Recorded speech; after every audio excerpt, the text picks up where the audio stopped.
अवघा महाराष्ट्र कोणामुळे जर श्वास घेत असेल तर ते म्हणजे आपल्या राजमाता राष्ट्रमाता माझी जिजाऊ आऊसाहेब. तर मित्रांनो, मागच्या 10 वर्षामध्ये न चुकता जाणारी वारी म्हणजे माझी 12 जानेवारी, आणि मी इथे दरवर्षी न चुकता येतो म्हणजे येतोच. ते म्हणजे बुलढाणा जिल्ह्यात असलेले एक पवित्र स्थान म्हणजे आपलं सिंदखेड राजा, राजमाता राष्ट्रमाता यांचे जन्मस्थान.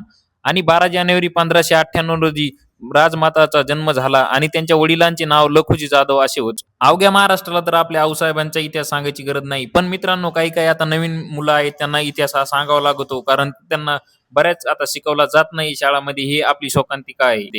मित्रांनो, राजवाड्याचे बांधकाम हे सुमारे 1576 रोजी झाले.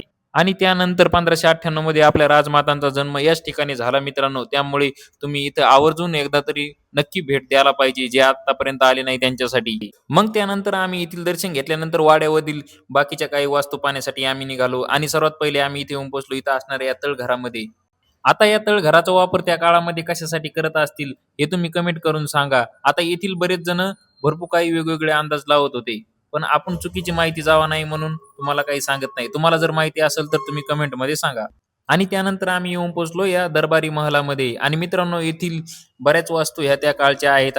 अगोदर या राजवाड्यामध्ये इथे गार्डन होतं, पण आता पुरातत्व खात्याकडून बरेच काही कामं चालू असल्यामुळे इथे नव्यानं नवीन रूपामध्ये गार्डन तयार होईल, किंवा बाकीच्या काहीतरी वस्तू पाहण्यासारखे होतील. त्यानंतर आम्ही लगेच बाहेर आलो आणि निघालो जिजाऊ सृष्टीकडे. मित्रांनो, आपल्या राजमाता नेहमी म्हणायच्या, जे काही बरं वाईट व्हायचं आहे ते होईलच. आम्ही काय मुशकाच्या घरी जन्माला आलो नाही, आम्ही वाघाच्या घरी जन्माला आलो आहे.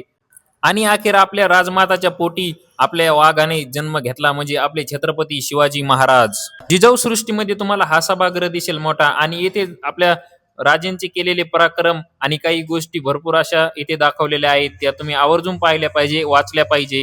तुम्ही जर का सिंदखेड राजाला आलात तर येथील ही इतकी ठिकाणे तुम्हाला पाहायसारखी भेटतील. तुम्ही या सर्व ठिकाणांना एकदा नक्की भेट द्यायला पाहिजे.